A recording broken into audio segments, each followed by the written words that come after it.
come see my pikin, oh.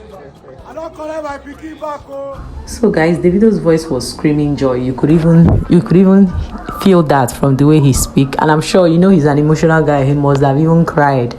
You know, it's been long he saw his first child, which is Imade Adeleke, probably online. He must be seen. And you guys will remember when they were having back and forth about him having access to his child back then. I think, was it last year that these things were happening and a lot of things were going on. You can see that video in one of my playlists that I named Entertainment and Celebrity Palava Thing. That's where you will see that video where I spoke about it.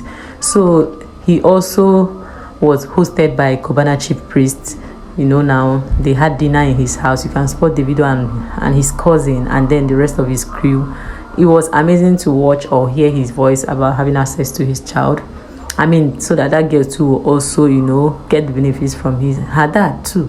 So I don't know what happened between him and Sophia, but I just hope that this alone has settles it. So guys, this is it. See you guys in my next video.